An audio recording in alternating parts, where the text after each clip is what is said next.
New Thought Media Network. We are a global broadcast network of positive music, media, and entertainment, inspiring humanity's evolution along the journey of enlightenment and creating a world of love, peace, empowerment, and prosperity for all. New Thought Media Network. Positively inspiring.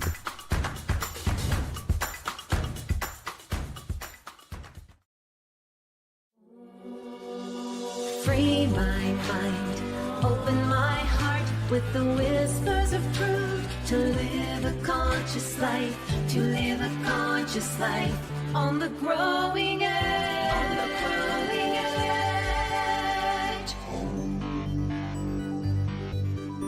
edge. And now, here's Allie. Hello and good morning and welcome to Growing Edge Live. I'm Allie Benjamin, and it is my great joy to be here today with another wonderful episode of Growing Edge Live, a conversation with a soul-centered individual that channels their time, their talent, their energy, their resources, their creativity, their love into doing good work in the world. And that's what we do here every Monday. We have deep dive conversations and tune into the good news. And so today, my guest, you'll meet her in a minute, is Sydney Lehman Steen. And before we meet Sydney, I want to welcome you wherever you are, whatever you're doing. I know and trust that this conversation will spark something within you. You'll hear something that maybe you hadn't considered before. You will feel something that will guide you forward in your life or give you some inspiration. And if you're here for the first time, a very warm welcome. Make sure you go back and listen to some of our archived episodes. We've had some fabulous guests, and we've been broadcasting now for 2.5 years. And so there's quite a library of archived episodes. And if you're here back again because you enjoy connecting with me and with the guests and with the world of New Thought, I'm so glad that you're here. Please keep following, liking, subscribing, and sharing these episodes with your friends. So today I have a very special guest. I've known Sydney for many years now. We run in some of the same circles. We're both ordained ministers and affiliated with Anton, the affiliated New Thought Network, and with Emerson Theological Institute. Sydney is an ordained CSL and interfaith minister. She's the community spiritual leader and the spiritual minister at the North Hollywood Church of Religious Science. Raised in religious science, Dr. Sydney's commitment to spirit and to cultivating the unfoldment of the divine within all people is absolute. Her dedication to inclusivity, sacred activism, and social justice informs her life, her teaching, and her speaking. Dr. Sydney is also well known in the music world as a fierce jazz pianist, keyboardist, composer, and conductor. And we'll dive into this and more. Welcome, Sydney. Hi, thank you so much. I'm so happy to be here. And Allie, I adore you. So I love seeing your shining face. It's lovely. So thank you. Thank you, Sydney. Me too. It's been a while. It's been a month or so now, 2 months since we were together at Unity Village. And I'm so glad you said yes. And I'm so glad to have this. It feels very personal to have this conversation. But I know we're sharing it with the world. And so I'm looking forward to knowing more about how you got to be where you are right now. Okay. And the work that you're doing in the world. And I know that our guests, our viewers, will enjoy getting to know you too. So let's dive in. Okay. Well, should I just start speaking, or do you want to launch me with a question? What would you like? Well, I'd like to know where you grew up, where were you born, and how was your childhood?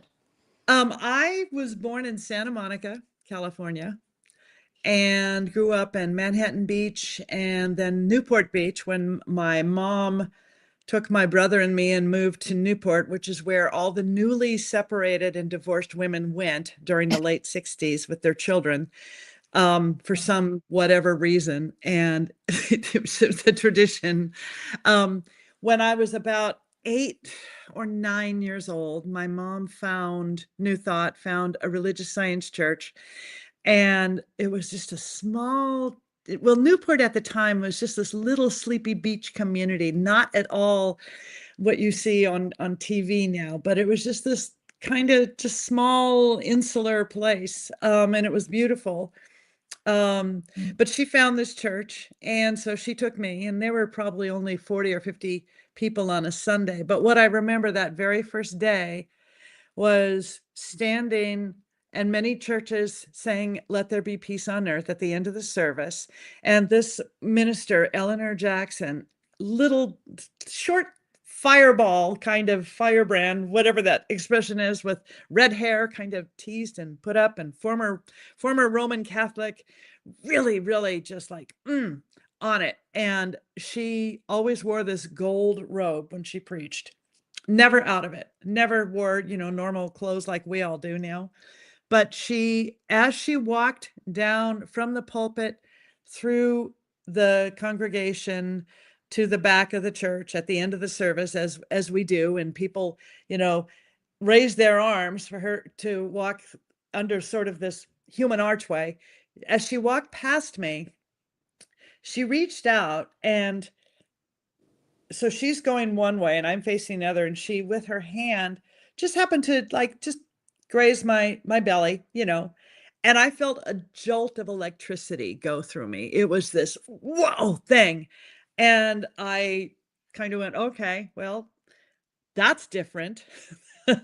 I think you got me. Whatever it is, you got me.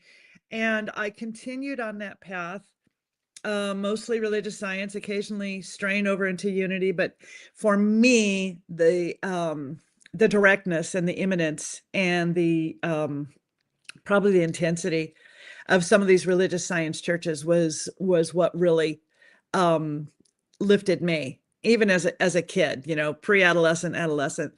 And what I remember too is she often had these amazing speakers come in, whether it was as a guest speaker or installation, ordination, getting her doctor. So Joseph Murphy, I remember him when I was a kid, and Tom Johnson, Tom Costa, they were part of an installation, ordination, whatever. It sort of blurs now which one was which at that time. And they were there. They were always in that radar. And I grew up with these people as influences and as teachers. And I remember probably when I was in my early teens going to the Redondo Beach Church when they dedicated their building. And so here's Frank Richelieu and here's Anita Richelieu. And so I was young, and I remembered that all of these things impacted me. And every morning I would wake up and listen. At the time, there were always these radio broadcasts on local radio, local AM radio. So I would always start my day, from the time I was 11 years old up until the time I left home and went to college, listening to just all of these wonderful teachers, all of them, all the time. And it just got so, it just became a part of my tapestry. I was a musician. I am a musician. And early on, it wasn't about a spiritual path for me. It was just, I wanted to be a jazz musician. I wanted to be an old black jazz musician, really, a man, because they played better than everybody else. And I thought, well, that's probably not going to happen. And so, but I dedicated myself to becoming a really, really good jazz pianist. And I was very fortunate. Early on, I broke through some glass ceilings, and I got to play with people like Dizzy Gillespie, and I subbed for Stan Kenton at one time. And I mean, I did a lot of things that are pretty, as I look back, I think, wow, that's pretty good. That's pretty cool. I got to do that. And I became a very skilled also keyboard player, in that I would frequently be called to play in local, not local, but traveling Broadway theater that would show up at the Schubert Theater, the Amundsen Theater, to be in the pit with the theater orchestras as the keyboard sub. And so, which is a tremendously challenging, stressful thing. But I prided myself on having ice water in my veins, which wasn't true. Because I would come home with, I was telling a friend last night, I said, I look back, I had a lot of migraines back then. Mhm. There were times I sweated off 2 or 3 pounds or stressed off 2 or 3 pounds, but I was really, really good at it until I decided my house is paid for. I don't need to do this anymore. And that was when I was getting involved in full-time ministry and music directing. I just did not need to be in that situation. It was no longer something that excited me. It just wasn't working. So I moved into full-time ministry. And I have always just loved it. I believe in the power of affirmative prayer, that which we call spiritual mind treatment. It is my favorite thing to do. It is my favorite thing to teach. And I know clearly I'm standing on the shoulders of a lot of powerful people. I am so clear on that because I can look back to different teachers I've had or conferences I went to, and I have my notes. I can instantly take myself back to 1985, first to Silomar, where I have in my journals notes from teachers who, like Robert Bitzer and all of these people who have been long since transitioned. And I can see a phrase or something that they said. I went, okay, that's my talk this week. And it instantly transports me into this place of this. I know exactly what I need to do, what I need to say. And I often call them my mentors in spirit. So, well, we hold on. moved- You yeah. have shared so much. I mean, goodness me. Growing up, did you say 9 years old or I think I 7 was years about 9. Yeah, probably Yeah. about 9. Yeah. That must have been because many of us didn't come to science of mind or new thought until we were adults. Yeah. So I'm just wondering how that influenced you in your regular life, like going to school and having Yeah. friends. And Yeah. was that because, and you mentioned listening to New Thought or something Yeah, yeah. positive on the radio. How did that impact you? Because a lot of us we weren't exposed to that kind of positivity, that kind of religious or spiritual experience at a Yeah. young age. And growing up in Newport, I was just down the way a bit, down in South Laguna. And so I remember that whole area. Newport was where we go to the movies on a Friday, Saturday. Yeah. So how was that? How did that influence you as a child in school? Because you've got so much energy. I mean, we've just experienced 10 minutes of just a fire hose of energy and information. Yeah. So how did that show up or affect your friends, your experience as a young one? So, great question. I was always very self-confident. I've mostly been fearless in my life, or if there's been fear, I've pushed through it and said, well, I can do this, I can do this. I probably was as neurotic and screwed up as any teen, but it didn't go all the way down to the marrow of my bones like it does with most. So I remember being a brat to my mom. I remember being insecure in college. I remember all of that stuff, but I always came back to, okay, I got to pray now. I got to come back. There's one life. That life is God. That life is perfect. That life is my life now. And over and over and over and over, because it was so much a part of me. And yeah, so the insecurities were there. The wanting to be accepted, oh, my friends have boyfriends, I don't, or that person plays piano a lot better than I do. I want to play better than that, and it was all of that. The self-comparison stuff was all still there. The crazy teen stuff was all still there, but I think that it was not as cellular. Mm. It Mhm. wasn't as, and again, I'm sure I remember being a brat to my mom. I can remember saying and doing things like every teen does, but I could always come back. Yeah, I'm getting a sense that if you're exposed to teachings of science of mind, of oneness, of knowing who you truly are as a child of the universe, of knowing that your thoughts create, and all these things that as adults we have a full grasp of, but as a child, to have that as your primary identity, it must be very helpful. I'm seeing Yeah. clearly that yes, you could get sucked into that personality and keeping up with your peers and, Oh yeah. Yeah. comparison and all of that. But just knowing who you really are and having that to come back to as a Yeah. touchstone. And then also having all of these amazing, and you dropped so many names about, of New Thought leaders and ministers in the area back in those days.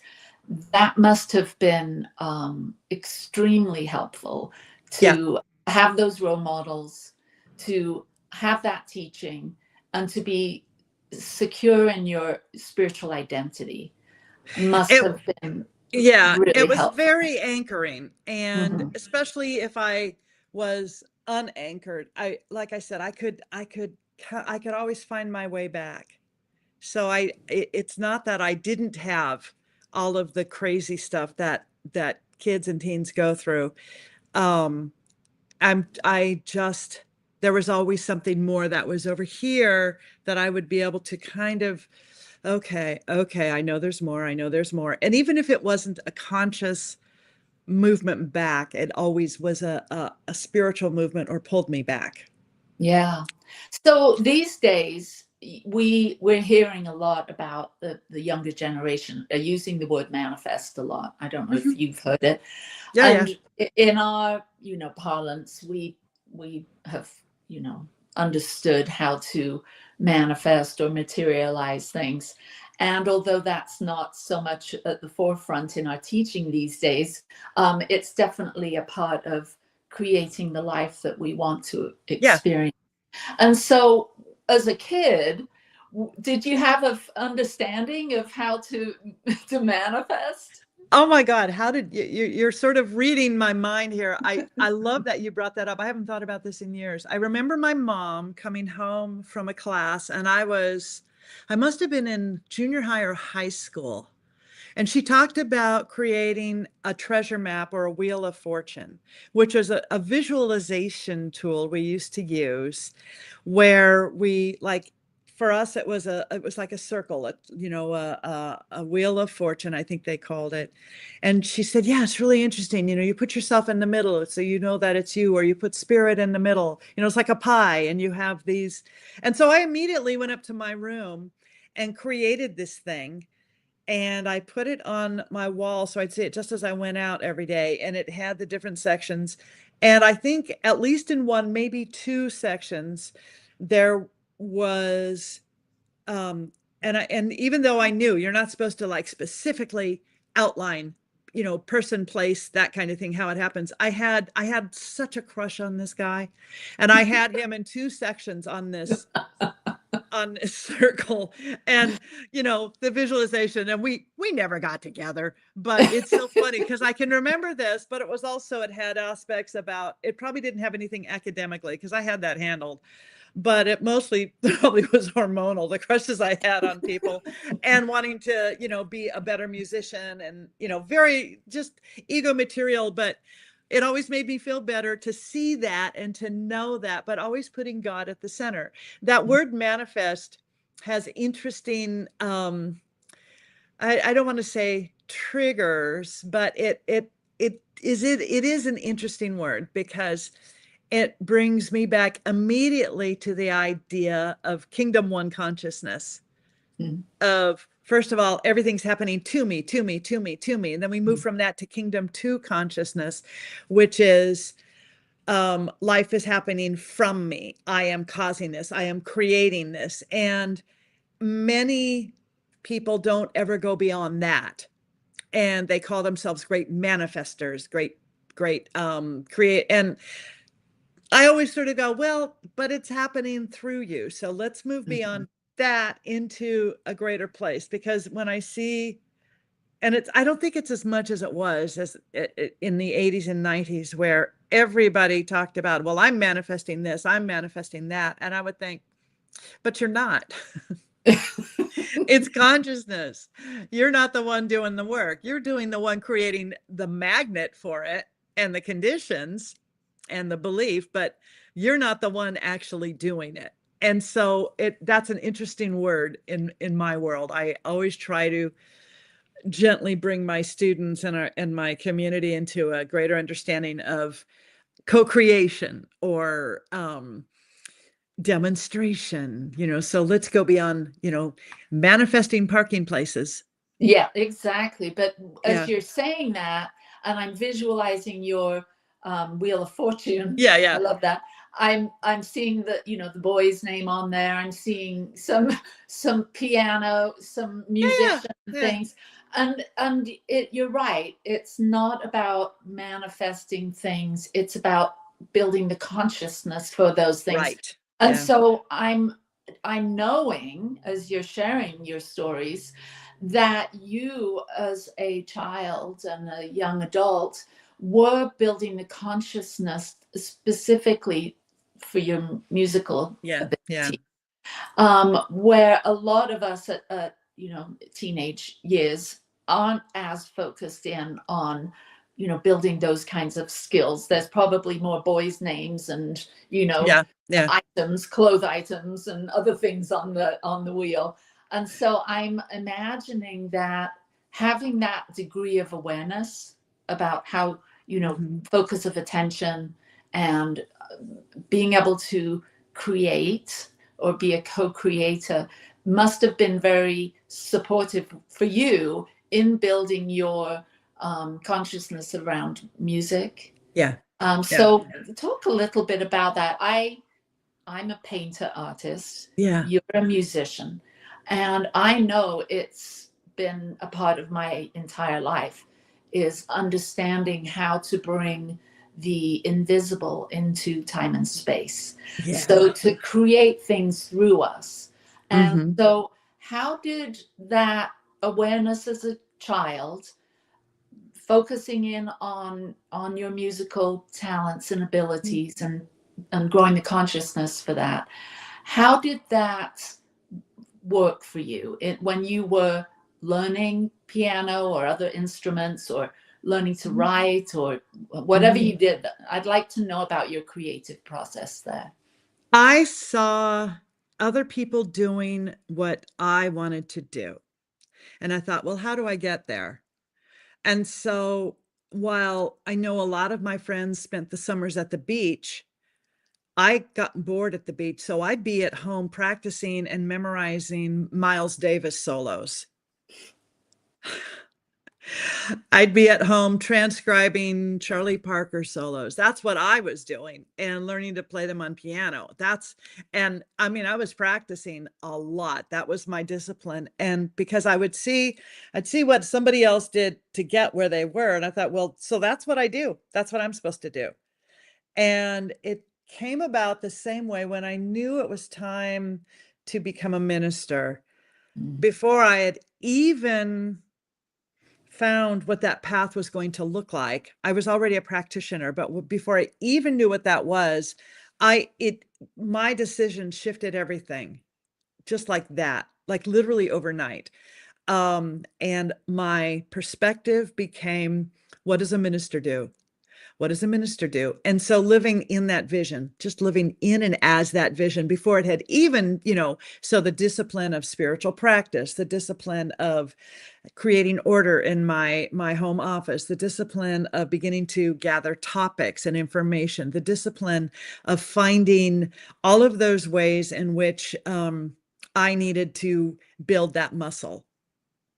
So it became living as. and the same thing with practicing and learning music and that discipline. And I was a music major. I was a commercial music major. Actually, I was my bachelor's is in music theory, and I studied with a composer in Baltimore, and lived in that area about 7 years.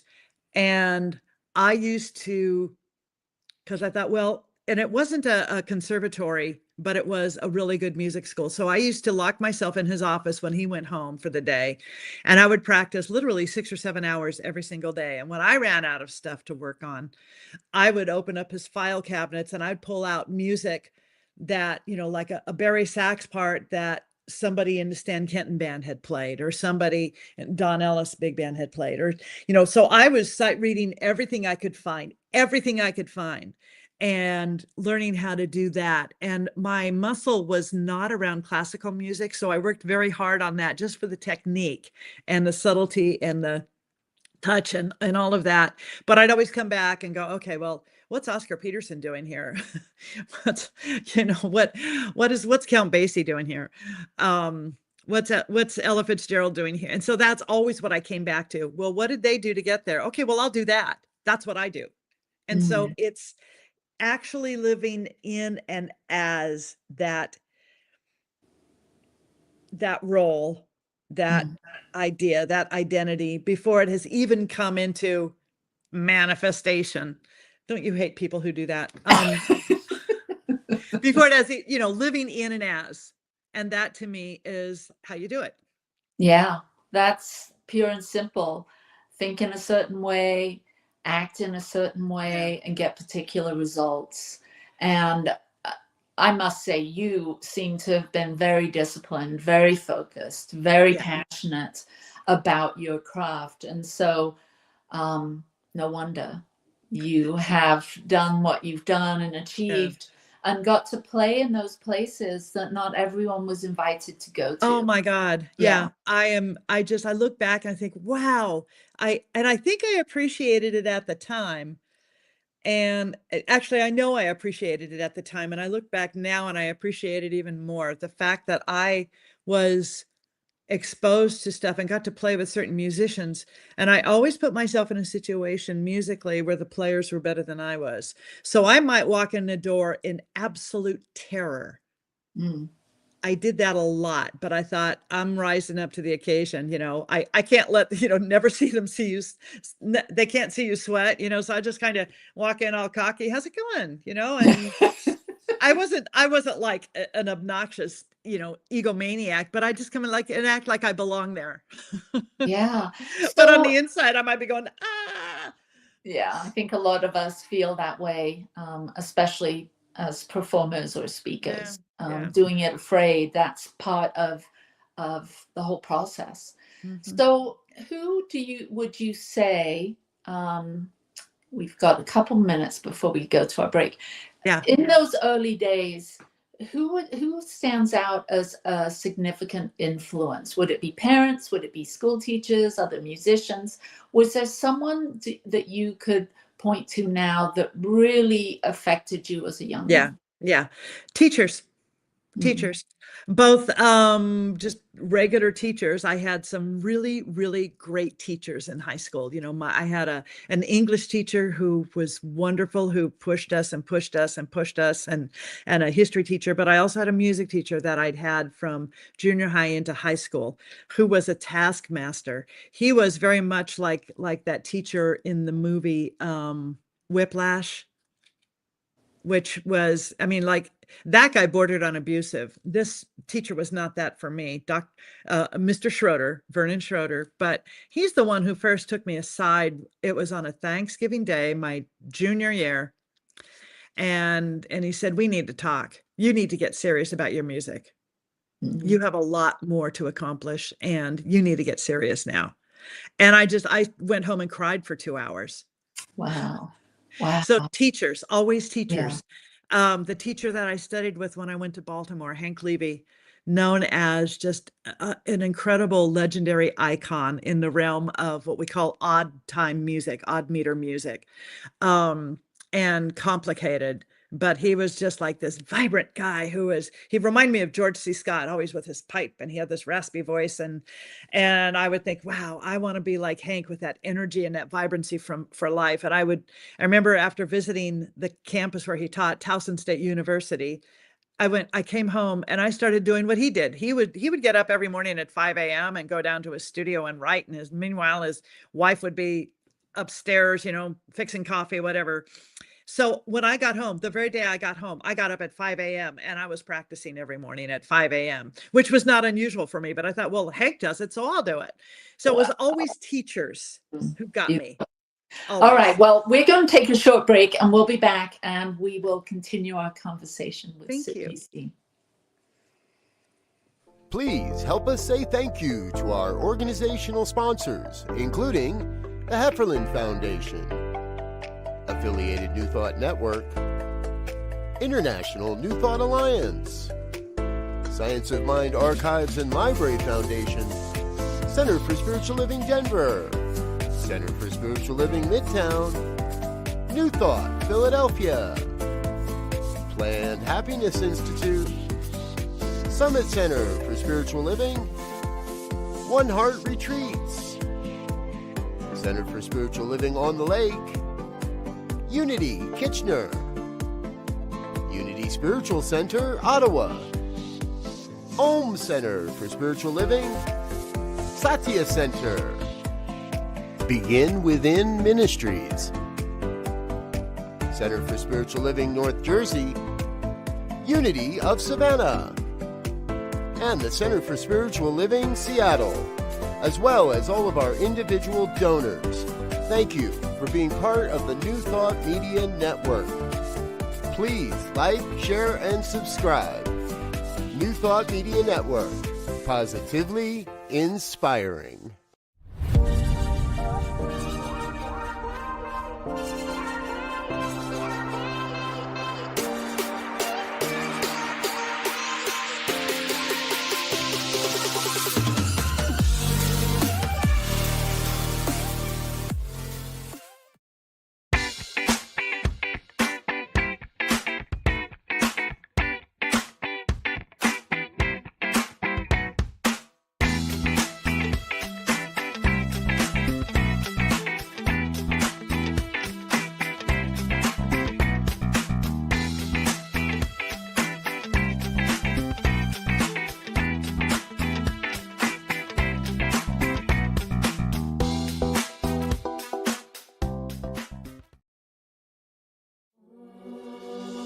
Free my mind, open my heart with the whispers of truth. To live a conscious life, to live a conscious life on the growing edge. On the growing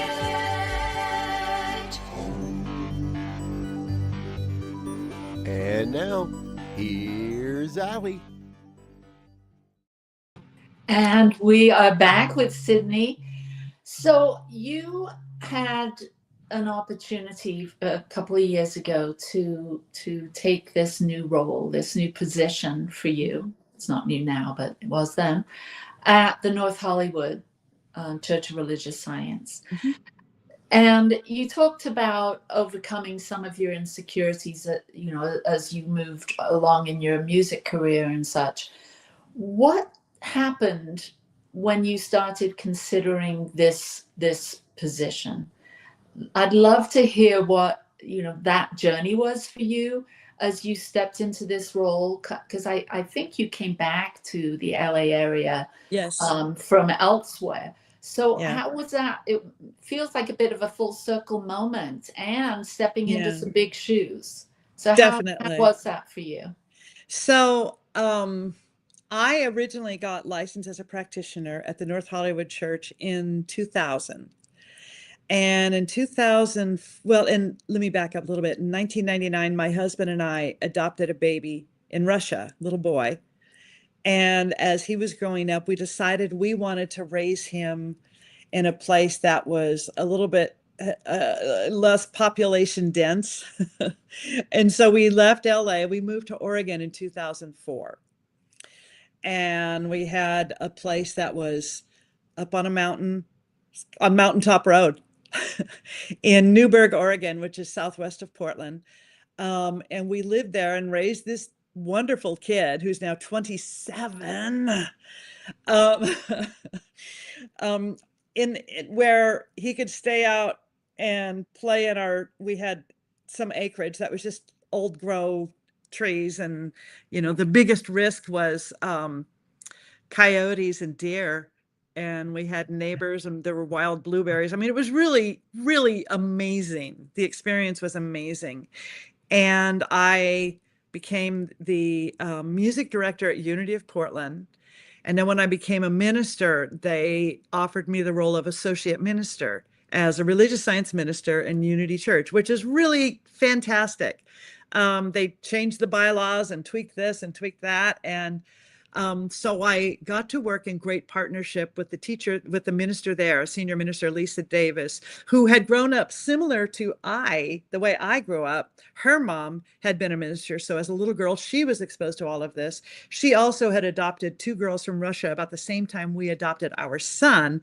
So about the same age, we had this very similar upbringing. And we married Science of Mind with Unity principles all the time. So every time I worked on something that Ernest Holmes had said, I brought in Charles and Myrtle Fillmore, and it was the most rich experience. So I started candidating, and this was during quarantine. And candidating during a national lockdown, was very interesting. I candidated at a number of centers. And the one that I was a finalist for was one in where the hell, Capistrano, where Alice Reed is there now. And so I guess she and I were both the finalists. And as I was looking at that, and at the time my mentor was the teacher and spiritual leader for the North Hollywood Church, and he and I would talk once a month, Mark Vieira, Dr. Mark Vieira. And he's kind of a rock star in the movement in CSL, and before that United. And so one day, and he knew I was candidating, and we were talking, he said, oh my gosh, I just realized I have a staff meeting. I'll call you back in an hour. He came back and he said, well, our assistant minister just announced he's retiring. Would you ever consider coming back here? And I said, well, here's, wow, yes. And here's the financial thing. Here's the package at Capistrano. Can we do that? And he looked at it, he goes, yeah, I think we can do that. So talk it over with your husband and let me know what you think. So he and I sat down, and I had learned this thing called, is it a full body yes? Is it a full body no? And so we sat down to meditate about it. And so I just started contemplating, okay, if I see a yes for Capistrano, which I thought, I really want this. It's South Orange County. I grew up in Newport Beach. I know the environment and the culture, and, it'll be fun to come back to Newport, blah, blah, blah, all of that stuff. And I started scanning the yes on my body, and it got right up to about my waist. And then there was a block. I mean, and I'm not a woo-woo kind of gal. And then it started again. I got the yes again from the head up. I thought, well, that's interesting. So then I started scanning, what would a yes to North Hollywood feel like? And immediately my whole body, I had goosebumps or God bumps, truth bumps, whatever you want to call them, from the tip of my toes all the way up to above my head. And I went, oh, well, that's it. And my husband, later we talked about it. He said, oh, crap, I knew immediately when Dr. Mark called that we were going to be packing boxes. And we were. So we went back, and I onboarded as the assistant minister, knowing that he would be retiring in about 3 years. So we looked at a 3-year onboard, which was really brilliant. It was so smart because it allowed me to first of all, to become known to the community, for me to know the community, and to begin to really see, is this something I want, which I did. But it also it trained me in such a strong way about leadership, about what's involved, what I needed to know. It grew me tremendously, so that when he finally stepped away, I was as ready as someone could be, because we knew we weren't going to do a candidating process for this. It just in my understanding, it can be challenging to a community, and it can be financially hard for a community. So I was a known quantity at that point, and people were very accepting. There were a few who didn't. That's, okay, thank you for sharing. Perhaps your good waits for you elsewhere. Go to it quickly, because I'm not leaving. Or stay here and, forgive me and let's see what we can do. And some of them didn't. They left. That's what happens. But so that I moved into full on leadership when he retired. And it's been very educating. Every minister, I think, comes out of ministerial training and you think, oh, wow, I'm going to teach principle and I'm going to be speaking and inspiring and doing all of this. The main thing that I got right away was, no, the most important thing is creating community. That's, if you do nothing else, create a safe place for people to come and be a big family. So lots of opportunities for that. And then the next thing is, yeah, you're going to be teaching, but it's not the big percentage that you'd like to think it is. And so the majority of people come in, as and they feel good for an hour, maybe another half hour on the patio where we have coffee and donuts or whatever. And then they might make it to the parking lot. And then they get out in the world. And by the time our Wednesday midweek comes, they need to be lifted up. And then by the time you come around Sunday, okay, well, I'm ready to be lifted up again. So I call it, we have the toe dippers and we have the soul swimmers. Okay. The majority of communities, I think, are toe dippers. They dip their toes in the pool. They might even splash around in the shallow end, but the soul swimmers, that's going to be maybe 10%, maybe a little bit more. They're the ones who dive in and they really want to get wet. The rest of the people don't want to get wet. They'd like to swim, but they don't want to get wet. In other words, they want to manifest. But the change and the growth that initiates you, that's they're not wanting it. And I get that, because really what people want is community. So I have learned how to be this big container for all of it. And it's not always easy. I've had to become a financial manager. I've had to, and we have a wonderful board. Oh my God. And we have people who have been trained in accounting and they're also practitioners. So they have lots of consciousness. And yet at the same time, there's a lot of shit to deal with. There is a lot when you're in that position of spiritual director of a spiritual community. So what do you tell us a little bit about your community and what you're feeling that your community really enjoys, and do you have any personal sort of private agendas with with focus areas within your community? So we have moved from a community of a lot of people who look a lot like me, or the older version of me.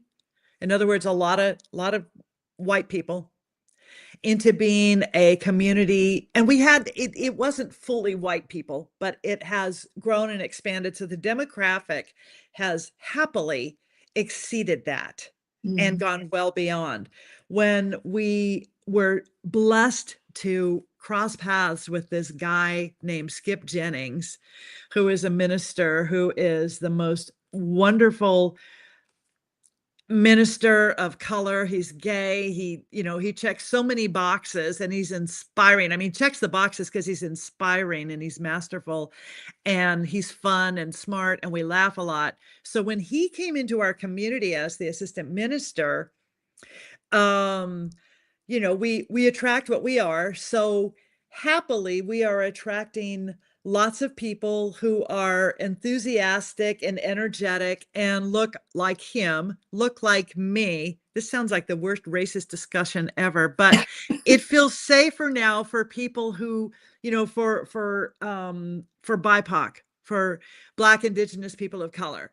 And we have more people who are perhaps Latino, or they are Filipino, or they are Asian, or they are East Asian. All of this has turned into more of a representative of what our country looks like, which makes me very happy. So I continue to grow that. And it's all about the energy, and it's all about the intention, the spiritual integrity. The goal for this community is to continue to grow it. We are shifting from being the North Hollywood Church of Religious Science, because people hear that word or see that word church on our sign. They start to pull in and they go, oh, I can't do church. Too much baggage from the past, too much damage. So this next year, and I've been moving our community into this awareness. We've been using a tagline for a year and a half. That is, we are welcome to the North Hollywood Church of Religious Science, a oneness community, a oneness center for spiritual living.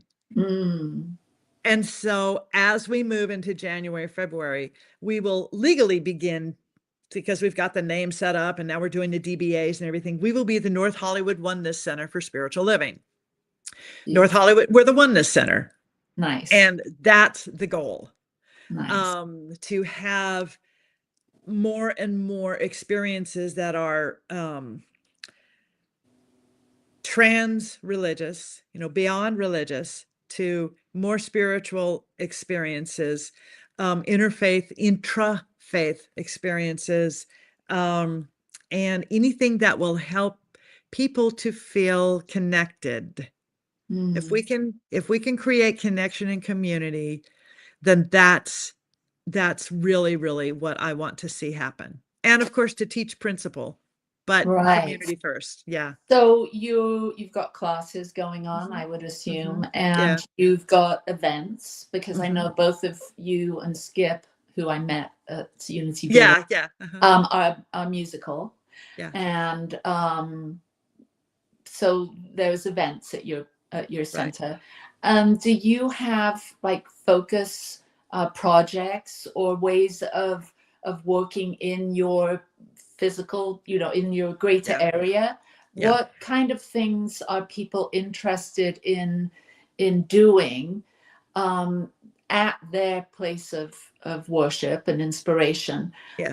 Because I know that seems to be kind of the growing edge of a lot of spiritual communities. It's not just about what's going on at church. It's not just about what they're learning. It's not just about potlucks and community events, but it's also making a difference in the greater community. I am so glad you brought that up. We do outreach, we do inreach. And right now we have people who are within the community, not just outside the community, who are dealing with the after effects of losing their SNAP benefits, of the government shutdown, all of that nonsense. And so we created access for people to get groceries and to get the money that they need so they can survive. But we also have a really broad outreach program. We do a thing once a month, every third Sunday. We feed a lot of people who are dealing with being unhoused and have food insecurity. And we set up at a small home community for people who were formerly like it's bridge housing, basically going from homeless to being employed to being housed. And so we do that once a month, and the participation is magnificent. We feed anywhere from 60 to 85 people once a month. And one of our practitioners is also the head of the person who does this 7 days a week for the city of Los Angeles. Wow. And so we have some great, strong commitment to service, to volunteerism, and to being there, and we all bring food and help serve and make sure that there are clothes and shoes and blankets and basic life necessities. Every Christmas, we do a thing called Helping Hand Ministry, where we adopt families and children from North Valley Caring Services, which is in the Reseda Northridge area here in Southern California. This year, we are being Santa Claus to 182 children. People sign up, and they're not just like buying, here's a nice doll for you. I was on the patio yesterday. One of the guys had this killer bike for like a 13-year-old boy. And I went, oh my God, this is what we do. We buy bikes, we get not iPhones. We've done that in the past, but iPods and stuff like, we do all of that. Gift cards for the kids to go to. One year I bought, there was a family with 3 boys, so I got them all 3 really, really good skateboards. I have a son, and my brother he always said, you got to have the good trucks, meaning the wheels. Make sure you get good trucks, good trucks, good trucks. So there I was, getting skateboards rather, with really good trucks, because I know this. And so, and their families, we will supply grocery cards for $100 to each. And I think it's about 80 to 90 families that we're also making sure that they have at least $100 worth of groceries at Vallarta or, a local Safeway, whatever it is. How can people give to this? Because I know that we can give to your center, and then this Oh, we would love that. Yeah. Because we do pop-up things too. When we had all the fires, we were collecting food and water and all of that, and people gave. So you're going to see the website, which is going across the bottom of the screen, and it's nhcrs.org, and opportunities to give. And what people can do, it will take them directly to our Breeze page. And if they want to put a message there, to help feed people who are experiencing homelessness, or to help Christmas for children, or whatever that is, you can give to specific ministries or just to our general fund. Our general fund is, of course, always the best way to give, because that way we can look at what needs allocating right now, and we can allocate that. But if they go to nhcrs.org, and they can absolutely give. And that's awesome. Thank you so much. During the fires last January, we had many people, many communities donating blankets, sending blankets. I had a friend of mine who is not a spiritual religious person, anything else. He sent a whole bunch of blankets from Amazon to us so that we could give them to victims of the fires rather. And we collected so much, and we had communities tithing to us saying, wow, you're doing so much. This will help. Hope this will help. Hope this will help. So we always tithe. We always tithe. I think it's what kept us going during COVID, because we had to really curtail everything we're doing, but we're still tithing at, right across the board, 10%. We have our Ties to the Universe. We support Kaleidoscope Child, which is David Alt's organization that is helping to build wells and feed children in Cambodia, in India, all over the world. We support the animal ministries. We support World Central Kitchen. Anything that we look at that has a need, we look at that. We do a lot for children. If we can't be the ones who show up and have our feet right there on the ground, then we're the ones who we will absolutely. The LA Regional Food Bank, the local food banks, anything to do with the environment. So yeah, we are very active and trying to be more active beyond the walls of the community.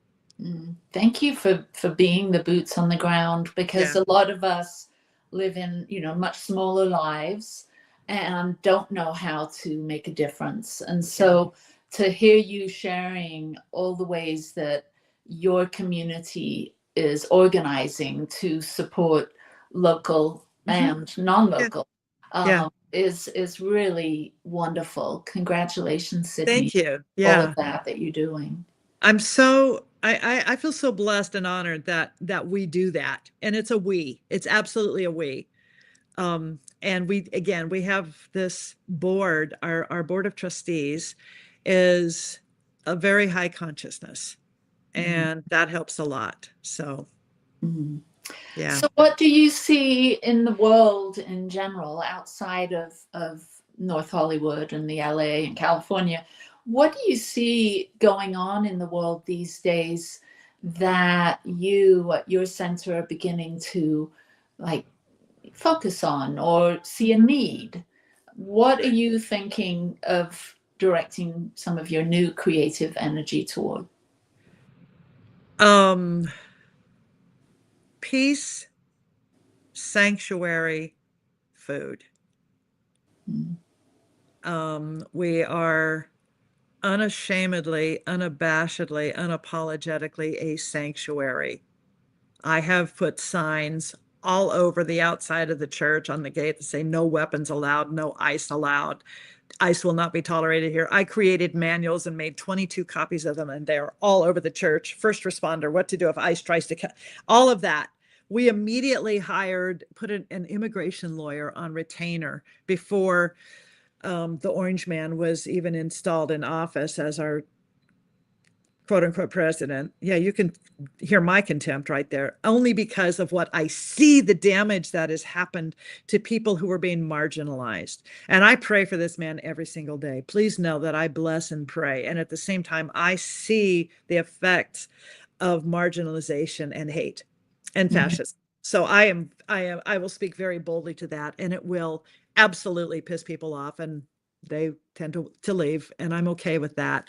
I have to say, though, creating a safe space means also for people who disagree, but we have to have dialogue. So I want to make sure that we are creating, first of all, a space of protection for people who don't have protections. So I can't even imagine. I've seen a few things on the internet about, people being taken, being deported, having come here myself, I know how scary it is to the thought of being sent back somewhere when you may not have any family. Right. So what are you seeing? And you underscore the word sanctuary. Yeah. What do you say to those that are in that much fear of leaving? One of the things we help to, we pray first, and I get centered first, and also, stay in touch with us. What is it you need? Do you need to be at my house? Do you need to be at someone else's house? I know that tangentially no one directly in our community, but one degree of separation beyond, people have been taken back to somewhere else, deported, not to the country from where they came, as you were saying, but maybe somewhere that, absolutely nowhere near where their origins and their family of origins might be. Families of origin. So, and also, what do you need? What do you need? And do you need protection? Do you need to be, because what we realize is the courts right now are just too confused, and they're not safe. So all I can do is offer a safe space. And if they find themselves in jeopardy, to reach out to us, and we will see what we need to do for that. Yeah. And for them to see what we can do. As I said, we put a lawyer on retainer right away who deals specifically with immigration rights and citizenship. And having done that, most of what we have her there for can't be done right now. That was following a path to citizenship or green card. And now a lot of people show up to court, and they're, for their green card hearings, and they're being arrested. So yeah, it's a scary thing, but we do, the protest thing is and demonstration thing, because we're very active with that. And I sort of feel at some point I want to get a whole bunch of inflatable unicorn and frog costumes for people to use at their next demonstration, because I think that's a really, really great way to show up and not threaten anybody, and yet show your this is what we believe, and don't mess with us. Don't mess with the inflatable frog, because I mean it. Well, Sydney, we're right at the top of the hour. Okay. I thank you so much for doing all that you do to support those that need sanctuary, to support those that are on their spiritual journey. I know that your community is blessed to have you as their spiritual. Oh my God. Thank you so much. Yeah. Thank you. And thank you for being my friend, and thank you for being here. I'm so grateful. I'm so grateful. I really, really am. And I have to say too, thank you for saying they're blessed to have me, but I am so blessed to have them. These people are just the most remarkable family anyone could have. And I adore this community that I'm a part of. So thank you. Beautiful. All right, everyone. Thank you, Dr. Sydney. Thank you to New Thought Media Network and our sponsor, the Satya Center. See you next Monday. Bye-bye. Free my mind, open my heart with the whispers of truth. To live a conscious life, to live a conscious life on the growing edge.